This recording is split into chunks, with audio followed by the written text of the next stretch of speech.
I promise you one thing, you won't hear that on any other news channel in this country tonight. Lady Susan Hussey was a lady-in-waiting to our late Queen, and reportedly one of her best friends. She'd given 6 decades of service to this country.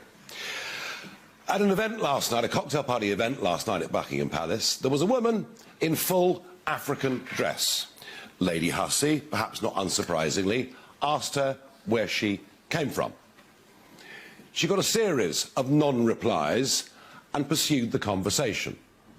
In the end, it turns out that Ngozi Fulani, who is a British citizen, although of African heritage and still displaying African culture, it turns out she said she felt she'd been denied her nationality in what was seen to be an outright racist assault. A couple of points to make about that, because I thought immediately something doesn't feel right here. So who is Ngozi Fulani? Well, I tell you, she helps run a charity. The charity is called Sister Space. Let me read you their mission statement. Our charity supports black women domestic violence survivors. So if you're white, don't apply. Black women domestic violence. And she says, I admire Meghan for speaking out.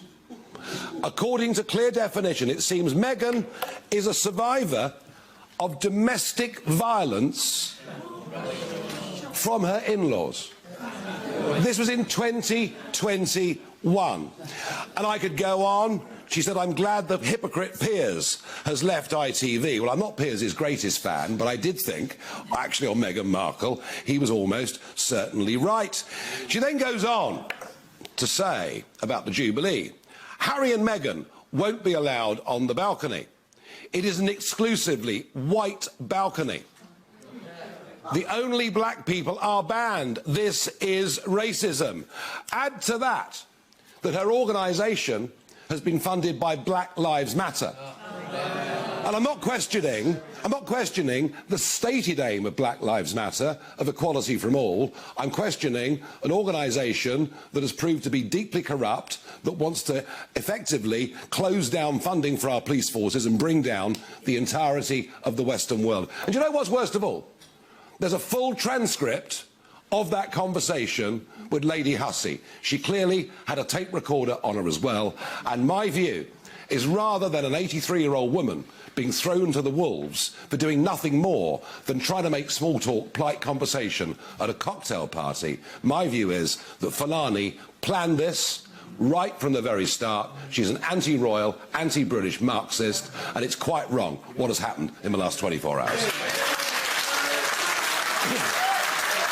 Now,